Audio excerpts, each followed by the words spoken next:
দেশের গুরুত্বপূর্ণ সেক্টরগুলোকে পঙ্গু করে দেওয়ার একটি চমৎকার খেলায় মেতেছিলেন ফ্যাসিস্ট হাসিনা। দীর্ঘ ১৭ বছরের শাসন আমলে প্রত্যেকটি জায়গায় আওয়ামী নেতাকর্মীদের আগ্রাসী ভূমিকা ছিল চোখে পড়ার মতো, যা থেকে বাদ পড়েনি সংস্কৃতি অঙ্গনও। এখানেও ঘাপটি মেরে আছে ফ্যাসিবাদের দোসররা, যারা বর্তমান পরিস্থিতিকে উত্তপ্ত করার জন্য বিভিন্ন ফন্দি ফিকির এঁটে যাচ্ছে। কখনো কখনো এদের এই ফাঁদে পা দিচ্ছে বিভিন্ন অঙ্গ সংগঠনের নেতাকর্মীরাও, আর এতে মদদ দিচ্ছে ভারতীয় মিডিয়াগুলো। তারা এমনভাবে সংবাদ প্রচার করছে যা দেখে মনে হবে যে বাংলাদেশ মৌলবাদী দেশে পরিণত হয়েছে। সম্প্রতি নিরাপত্তা উদ্বেগের কারণ দেখিয়ে ঢাকা মহানগর নাট্য উৎসব বন্ধ করা হয়েছে, অথচ পুলিশ এই উৎসব বন্ধের কোনো নির্দেশ দেয়নি, বরং নিরাপত্তা দেওয়ার জন্য প্রস্তুত ছিল।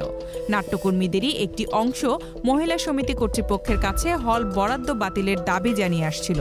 সংক্ষুব্ধ নাট্যকর্মীদের দাবি, এই উৎসবের আড়ালে জুলাই আন্দোলনের সময় ছাত্র জনতা হত্যায় বিবৃতি দিয়ে উস্কানি দেয়া কিছু ব্যক্তি বা তাদের গোত্রীয় কিছু মানুষ সংগঠিত হওয়ার চেষ্টা করছে।